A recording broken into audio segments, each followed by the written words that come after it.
All right, everyone. Welcome once again to the Faces of Business. I'm your host, Damon Postolka, and I am excited for our guest today because we have Christian Ray Flores from Xponential Life. We're going to be talking today about coaching for high achievers to find their next chapter. Christian, thanks for being here today. Damon, thanks for having me. It's awesome. Yes. Well, Christian, we always like to start our show off the same way, and that's getting to know you a little bit better, telling us a bit about your background, how you got into what you're doing today, and you have a very interesting story. So let's don't spare the details on this. Really? Okay.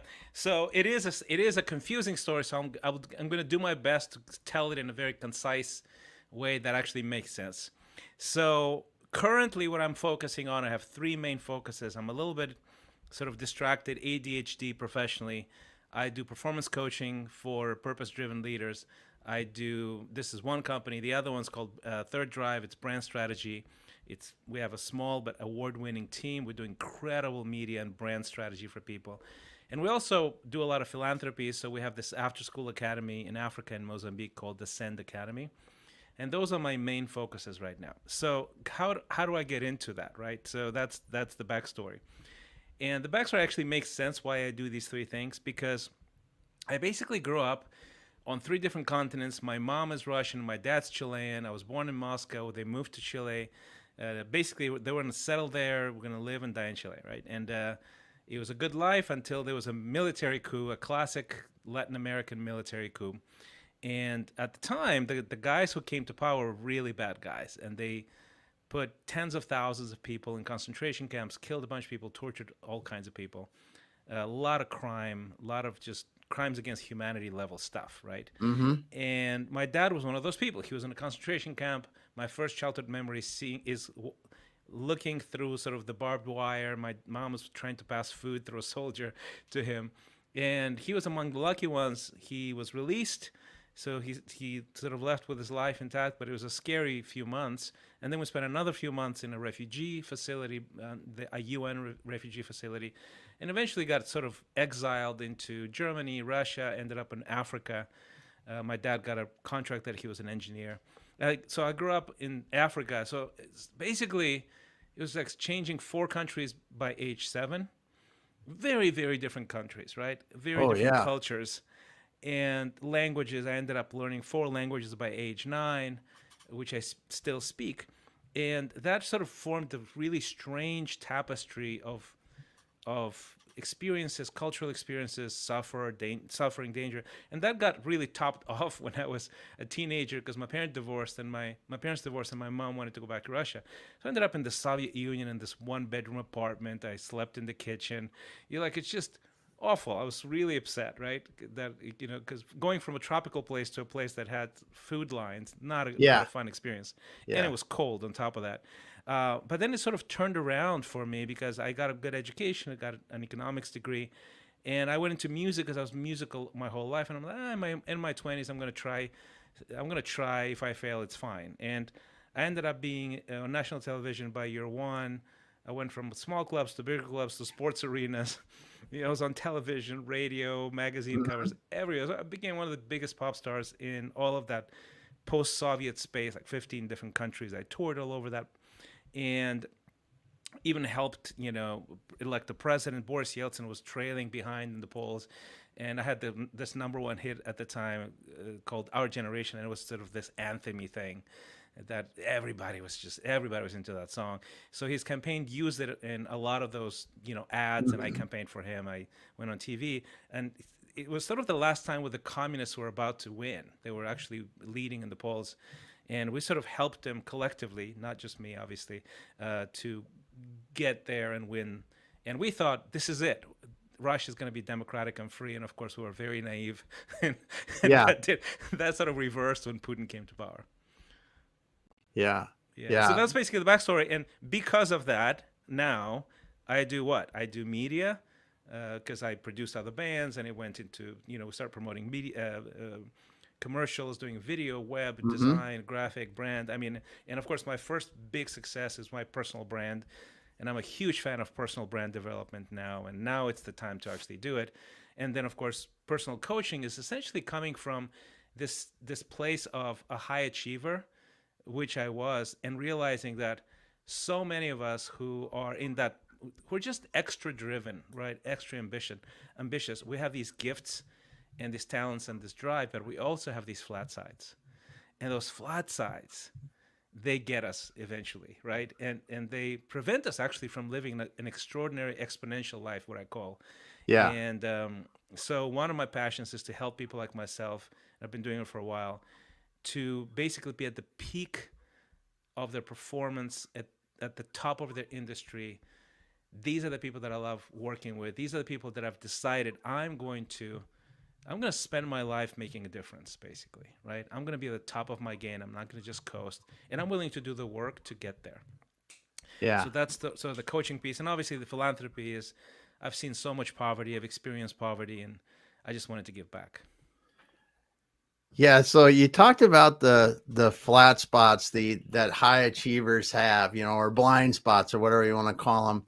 So what are some of the things that you see when you're working with higher achievers that kind of run between them? It's like, if you look at 10 of them, 3 of them are going to have this kind of a Yeah, blind spot, classic. or Yeah. one, because there are some similar traits. Oh, absolutely. I mean, the number one thing is that they, let's say the two top things is this: they will overinvest in their professional development, obviously, and they will underinvest in their relationship and their family, right? Their friendships and their family.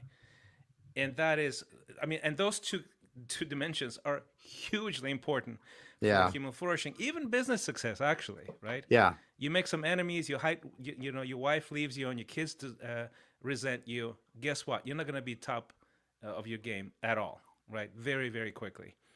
And then all kinds of other things, like a domino effect of things, like you get a reputation, you're a jerk, people don't want to work with you. Mm-hmm.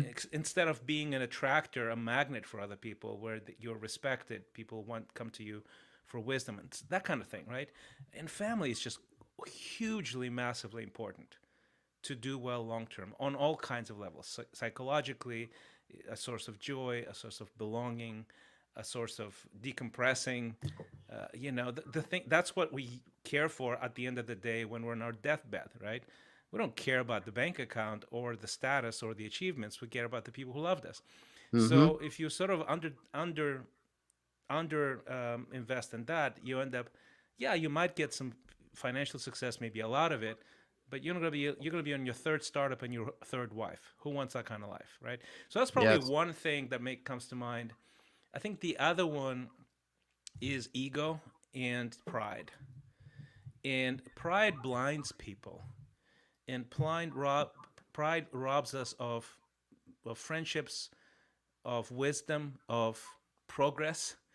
You're hungry, you're interested, and you advance, you accelerate, and then you reach this sort of mountaintop, and you're surrounded by, you know, yes people that work for you or want your approval, and you don't have enough people saying, hey, what are you doing? You need to correct course here. And you become essentially very, very much blindsided about all kinds of things. And I find a lot of people that they're eventually they get this signal from life that things are not going well, Mm-hmm. but because they've been in this bubble for so long, they don't even know how to navigate that, right? They just go, what is going on? So and my honestly, my passion is to see people have this exponential, expansive, multidimensional, holistic success that doesn't become a wall that you hit, you know, doesn't become a plateau. And maybe you'll hit a plateau here and there. I think that's a natural Yeah. sort of a Yeah. natural trend of things, but you continue growing. And also every season presents completely different priorities for people. Yes. So you, in one season, you can be very well adjusted and happy, and then another season comes along and you don't know what to do, right? Mm-hmm. So how do you pivot? How do you turn? How do you flow with the seasons? So you're really flourishing throughout your life until old age. Yeah. Yeah, that's awesome. And I'll tell you, one of the things that I learned far too late in life is that over investing in your professional and under investing in your family. You Yeah. know, and growing up as I did, working for investors and investor-owned companies, I mean, it wasn't discussed, but you know, people that were running companies usually were divorced, Yeah. and Yeah. that was just the way it was. Mm-hmm. That was just the way it was because you were going to choose between one or the other, and at that time we didn't really understand how to integrate our life and our work to the point that we can have, and I don't even like to use the word, but have a happy medium between the two. Yeah. You know, people like to say balance. I don't think there's ever balance because it's always moving, Yeah. but to be able to create an integrated to where everything works, That's there's a right. way Yeah. there to do it Yeah. if you do it right. But so many of us grew up in that era, or still operating that era, where they think that it's going to be one or the other, and you just long term you won't make it. You won't. No. And I learned that. You learned that at what age approximately, I Damon? was about I was in my mid early 40s, real early 40s, like at 39, 40, and I was like, this is not going to work for me anymore. Yeah. And it was just because I'd hit a divorce, and and it was because of my work, Mm-hmm. a lot of it, and or led up to that and all that good stuff. You know how they do. It's that, Yeah. um, and realize it's just got to be a better way. I hit that same crisis super early, and I think I was sort of lucky, right? Because Yeah. I was like this pop star, and I had this added layer of I had come from three. Literally, this is my generation is the third generation of broken homes, right? Yeah. So I was, I was, I wanted to build a family, and I was completely terrified. I was like, if you get married, eventually everything's gonna blow up, and everybody has their heart broken, right? So I had Uh-huh. that fear, and I would basically sabotage every relationship over and over again. Then they added layers that you become sort of this pop star, and you have these young girls with posters on their walls of you all over the country, like millions of Yeah. them, and you no longer can tell if somebody's interested in you for you or the persona, which is really confusing on top of my Yes. already existing dysfunction. So I was, like my dating life was hectic. There was a lot of sort of reactionary stuff going on. I was a jerk. I was sabotaged the relationship.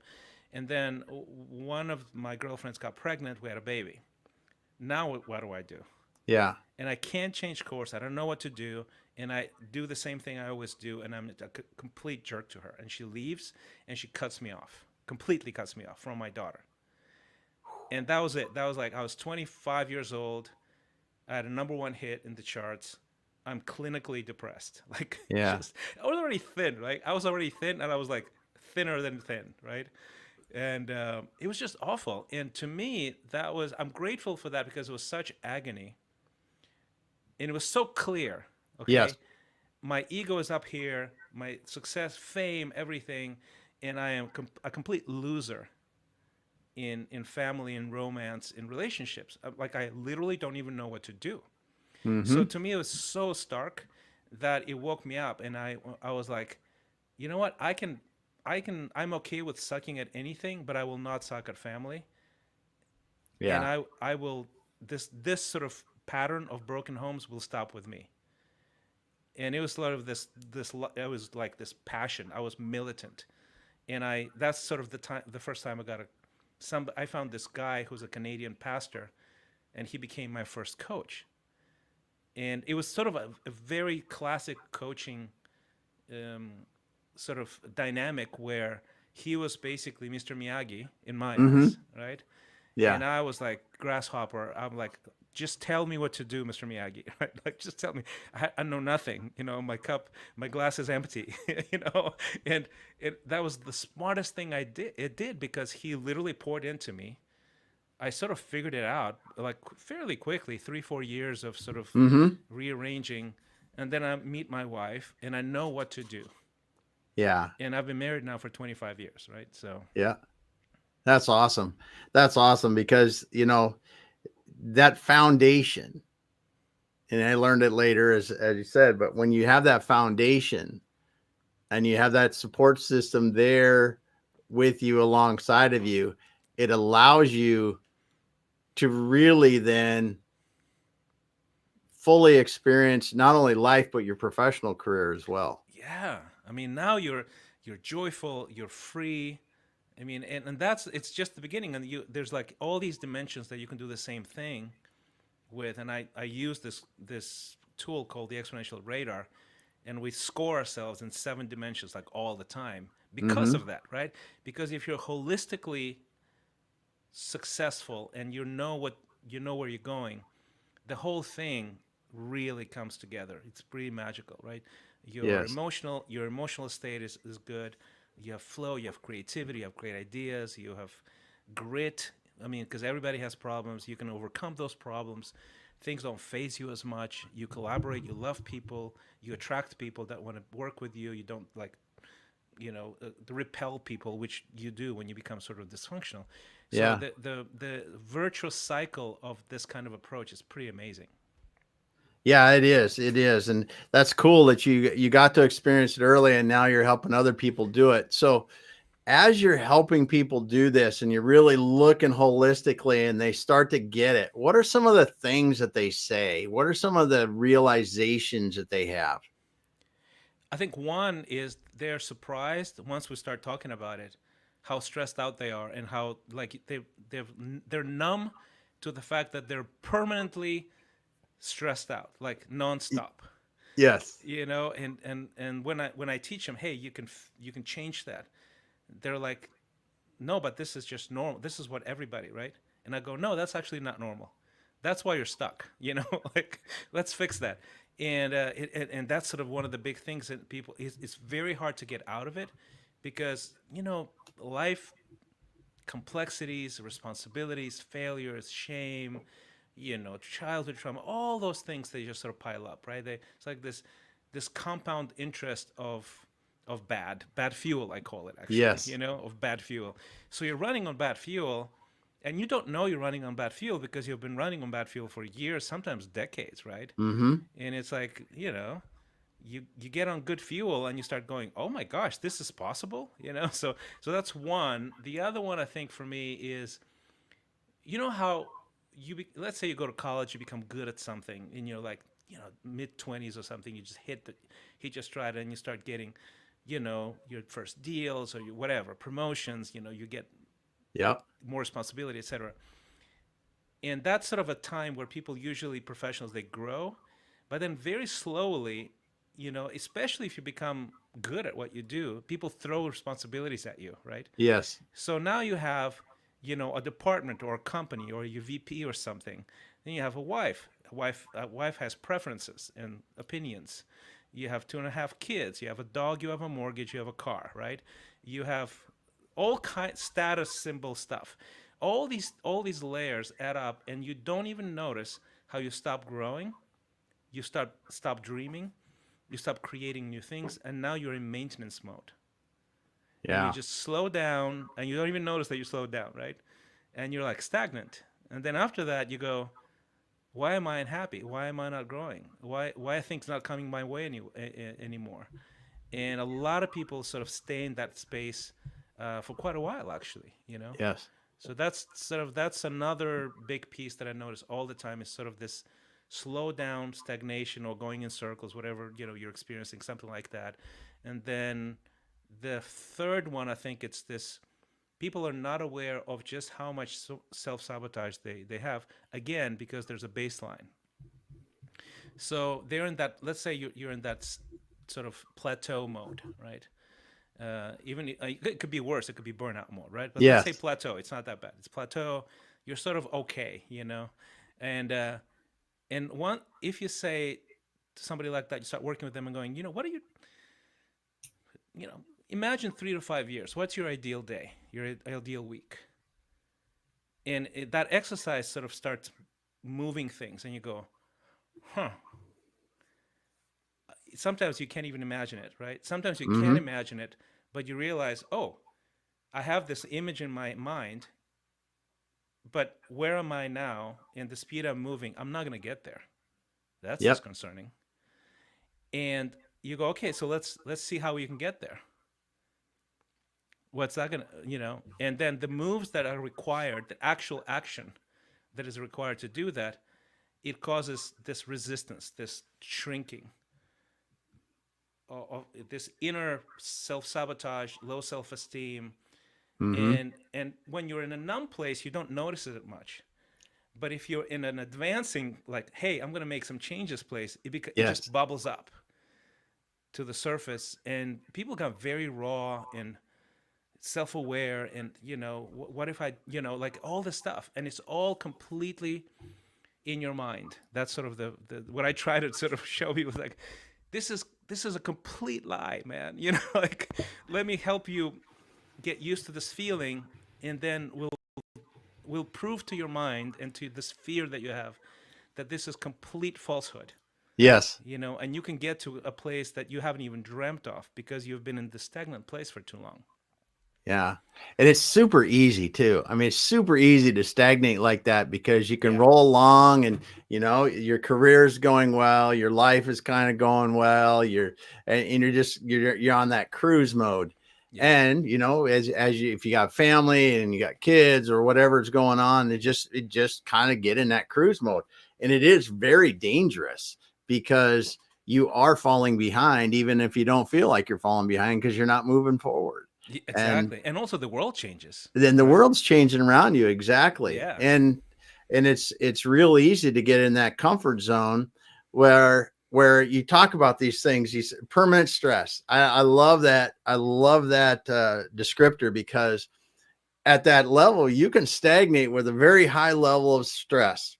That's Yeah. just the way it is. Yeah. You just For go, this is just years. life. Yeah, this is just life. Yeah.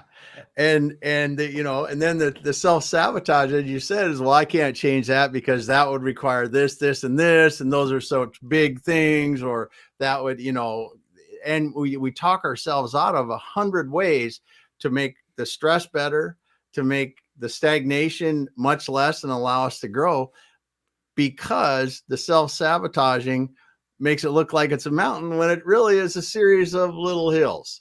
It totally is. Yeah, yeah. And it's all imagined, right? Yes. So that's, which is sort of, it's both funny and frustrating, because you go, Oh, really, this is not even real. It's not even a real danger, right? And there's a way to sort of train yourself out of it, which is yes. really cool. I love to tell the story, and I'd love to tell you that Yes. to you, because it's sort of with Please this do. one. I sort of came up with this. I have this term that I basically took from my childhood experience. I was in Africa. We're traveling and just exploring the savannas, the animals, and we took this little plane from the mainland to an island, and we would spearfish, me and my dad, and that was the thing we did together. So the whole family was going. So we're flying over the the stretch of, I think it was called the Strait of Mozambique or something like that, and like miles away from the island, like maybe 3 miles away, like far, there was this dark figure, and we're flying low, and my dad goes, "What is this?" And the pilot goes, "Oh, that's João. João is like John in Portuguese." And it's like, "Who is he?" "Well, he's just fishing for lobster for the hotel, for the restaurant. That's what he does." I'm like, "Well, where's the boat?" He goes, "No, he doesn't have a boat. He just swims out." And he's like really far. And so we meet João eventually, and he takes us to the good spots, and he's like, seriously, Aquaman. Like, at least in my imagination, I was 12 years old. I was like, this guy is a god, right, of the water. And just extremely athletic and amazing. Like, we would see him do his thing when we were spearfishing, and he would just predict the trajectory of the fish like 3 feet ahead and just shoot ahead, and the fish just goes there. That kind of stuff, right? Like, supernatural. And so we hang out for like a whole day. And he tells us, so he starts telling about how he gets lobster. And he goes, when I go down, the lobster's always under the rocks, right? That's where lobsters congregate. What else is there is sharks, because that's where they sleep, because they can't stop. They have to keep the water moving through there. And under the rocks, that's where the current goes, right? So there's sharks there. And we're like, sharks, crazy. And so what do you do when you have to get to the lobster? And he goes, I just shake him. And we were like, what? And he goes, yeah, we just grab them by the fin and they swim away. And it just stuck with me, because I go, that is the perfect allegory of artificial fear. Yes. Because the probability of a shark attacking you is super low. Size Yes. actually matters. You're most of the time bigger than the shark. The shark will swim away if you shake it. Mm-hmm. But we're so terrified of sharks as a concept, right? That we wouldn't approach. We'll probably just panic and go the other way. But this guy Exactly. wants to get to the lobster. So even the lobster is a great image. Like, hey, if you want to get to the good life, you have to shake some sharks along the way, and you have to learn how to do that, right? And I just love that because that is literally the formula for success. If you want the good life, if you want the stuff that you can dream of, if you want that ideal day, week, month in 3 to 5 years, you have to learn how to shake some sharks along the way. And what are those sharks? Let's identify and let's talk about that. And let's just train ourselves to not be afraid of things that we shouldn't be afraid of. Mm-hmm. That's a great analogy, though, because it really is about shaking the sharks that we would, normally would just swim away from. But once we do it, we're like, well, it's not that big a deal. Mm-hmm. Exactly. I mean, I see a shark in the water. My first instinct is panic. Mm-hmm. But the reality is like there's zero, very close to zero probability of an attack. Yes. Yes. And that's what we do in life. Yeah. You know? So great. So great. So you talk about the secret to a fulfilling life. You've been around a lot. You coach a lot of these high performers. How do we overcomplicate that? Because everybody says, "Oh, I want this life. I want this life. I want this life." And it just seems like we overcomplicate it. And I think you so, talking to people like you do, what are some of the simple things that we really need to bring back into our lives to really think about what a fulfilling life is? Yeah. And simple ways to get closer to it. Well, I think one, we talked a little bit, we'll touch a little bit about the family piece and the friends piece, right? This is completely proven. There's studies about it. A lot of what I do in my coaching is based on the Harvard study for human development. It's a very famous study that went for 80 plus years.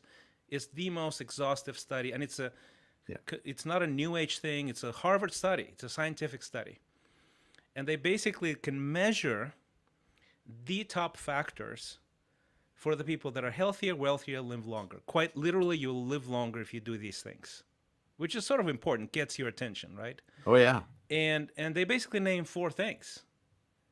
And they say, look, you need to have some sort of spiritual practice that helps you focus beyond yourself, right? A transcendent practice, they call it. It's not a religious study.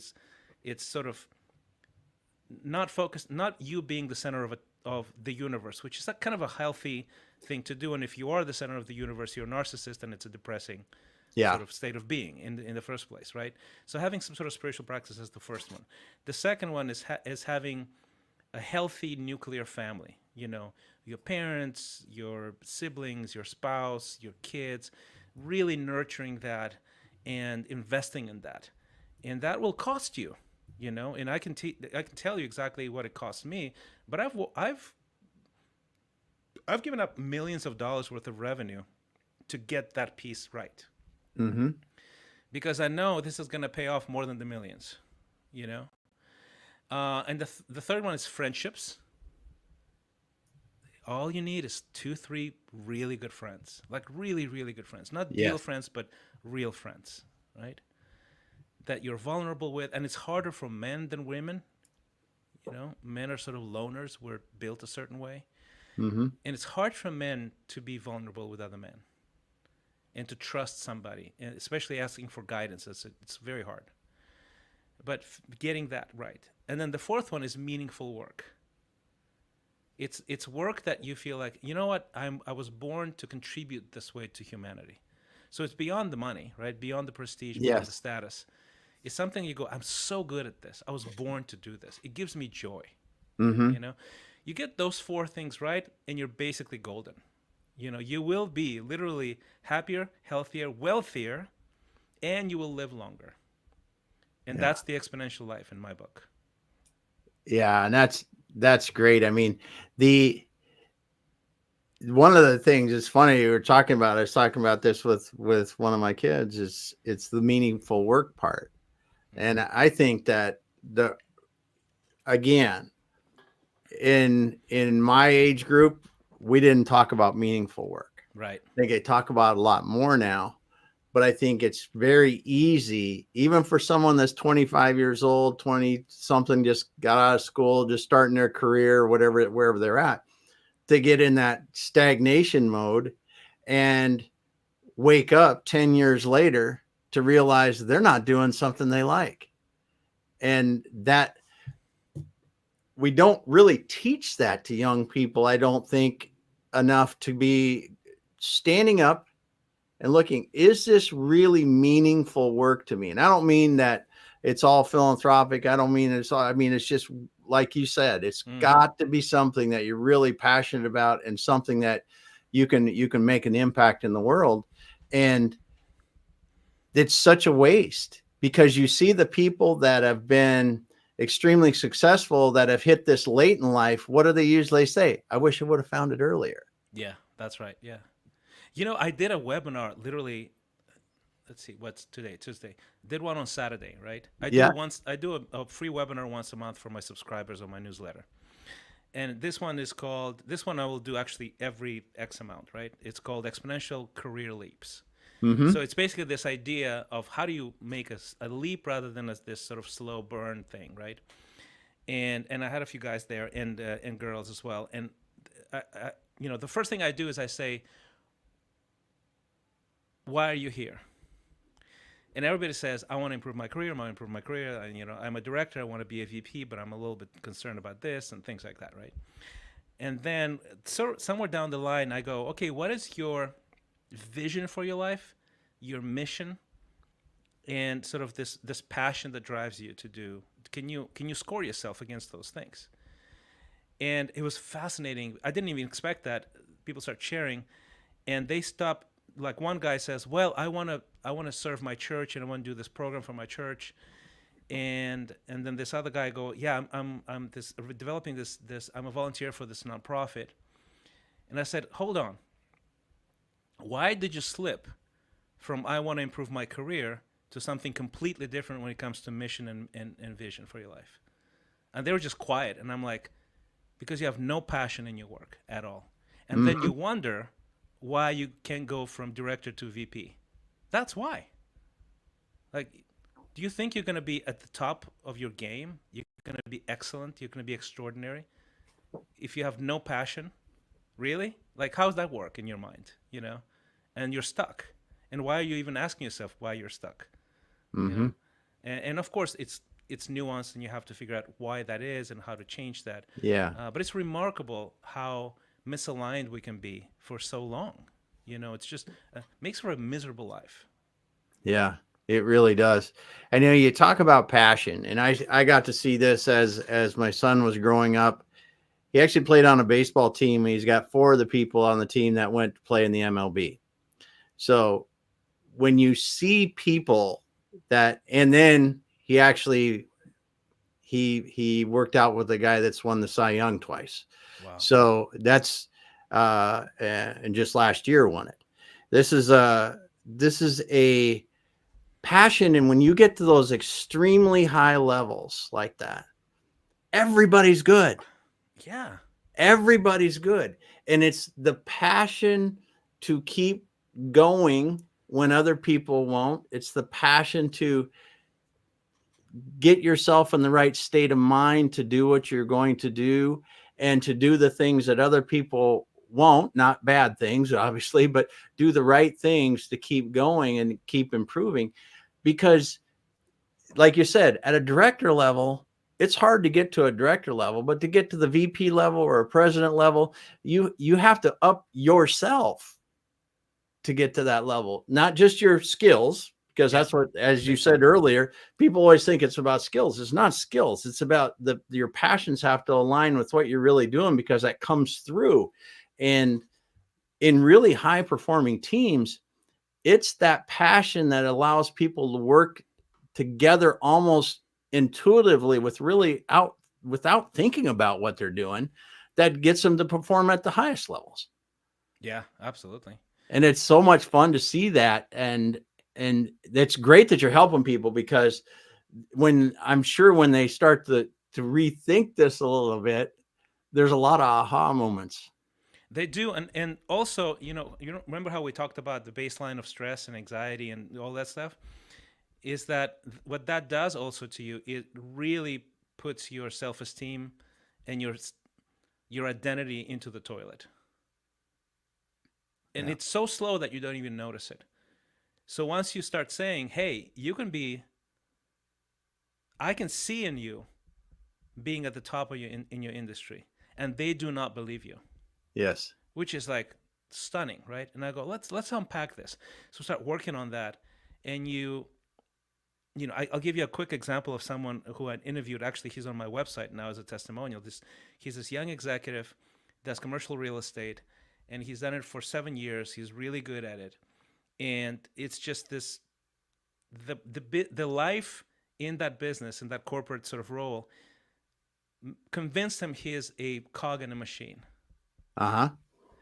And going through this process with me, I'm like, so do you not want to work on commercial real estate? He goes, yeah, it's just commercial real estate. What is it? I mean, what is it? There's nothing there. Like, I know how to do it. I think I can make good money here, but, you know. And I go, well, why would you stay? And I say, I don't know what else to do. So it's this very way you're sort of heavy, Mm-hmm. And this is a young guy with insane potential and pedigree, by the way. Like connections, pedigree, the whole thing. Wow. And I go, okay, so let's unpack this. And I said, okay, and I'm not going to sort of give you all the sort of nuances, but basically I said, look, here's how you can reapproach your whole business and reinvent it, actually. And I'll give you 3 steps to do it.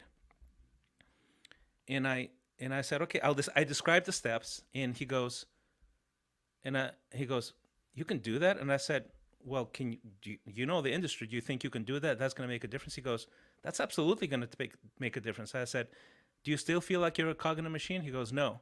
Do you still feel like it's just brokerage and nothing else is possible? He goes, no. I can totally reinvent this. Pretty cool stuff, right? It But is. it's all in our heads, basically. That's what I'm Yeah. saying. Yeah. It is amazing, though, as you say, perspective, and how much of this, with the right coaching and a change in our perspective, the world opens up. Yeah. Yeah. Yeah. It really does. And I think, that's part of the other business that I do is personal branding, right? Yeah. And the reason I do that is because I know the effect of it. And Yes. why we don't do personal branding, because we think we're a cog in the machine, Yep. because we don't think we're extraordinary. We don't think anyone's going to listen.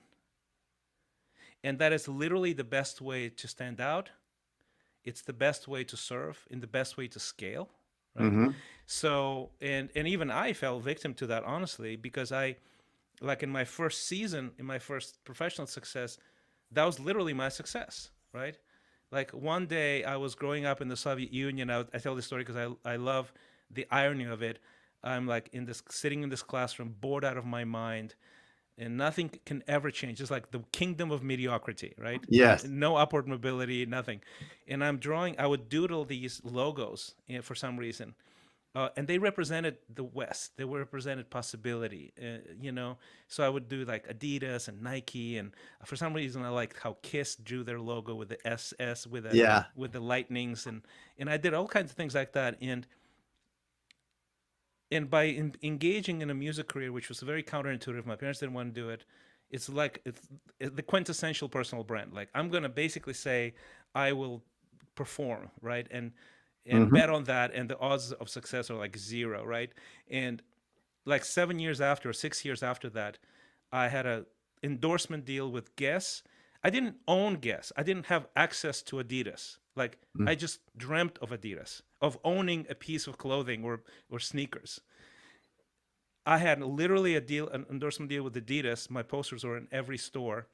An endorsement deal with Head and Shoulders, this commercial on all kinds of, I had good hair. And then years later, when I moved to the States, I started this production company. We did music videos and music production for Eastern European artists in Hollywood. I produced a rock album with the producer of Kiss in the studio of Kiss, and hired one of the Kiss guys to play a solo guitar for me in an Yeah. album. And my point is, you will never know what is possible until you put yourself out there as a personal brand and say, Yeah. I believe in doing M&A. I, Damon, believe M&A should be like this, and I can help this particular way. And I can change you from just an owner who maybe have a sort of goes into the horizon with their business, they're bored, whatever, to exiting with 5x of what you expected, and you will have a great retirement, and people will inherit a great business, and you'll be proud of it. It's a legacy. Yeah. I, Damon, will do this for you. And you create a personal brand, and you speak out about the specifics of it with great passion, and you attract people to yourself because no one does it like Damon does. That's it. That's the personal brand. Right? Yeah. Yeah. And When people just won't do it. I always use the same picture every time when I tell people about if you do it right. I always think about it because I think it's the funniest, most US thing that you're going to see. It's at the end of a NASCAR race when they're spinning the car around when they win, and the grass and all that, and the smoke's flying and the flags coming out. I've used that at the end of every presentation I do, because if you do your exit right, it's going to feel as happy as that guy is winning his, or girl, because there's guys and girls there now. When they win that race and they know they just taken home the big check, they're going to go pop the champagne, man, because that's what it's like. And you're going to be the one who takes them there, right? Oh yeah. And you can own it, you can have pride in it, and you don't have to do it sort of under, behind the curtain. You'll just proclaim it from the rooftops because you have the secret sauce. Mm-hmm. And I believe anyone can have a personal brand like that. And it's the best way. It is, because there's that in the personal brand. When you talk about personal branding, and I had no idea, and I still don't have a great idea about personal brand, other than we are all gifted and unique if we just allow ourselves to do that. And the world is ready to see it, and the right people will come around you when you do it. But that personal brand allows people that to either come towards you or go away from you. And going away from you is just as important as coming towards you. Yeah, exactly. Because if you try to go like this, and I'm something to everybody, you're going to find that you don't want a lot of those people around you in the first place. And that personal brand just brings the right people, the right opportunity, and gives you a great perspective, I think. And I mean, you doing this show is personal branding, right? Yes. It's basically you saying, this is who I am. I want to talk. This is the kind of people I want to talk to. I like talking. Mm-hmm. I'll express my views. And in this whole thing, people go, I like this guy. I trust this guy. He has insights. That's personal branding. It's reputation at scale. That's what it is. Yeah. Yeah.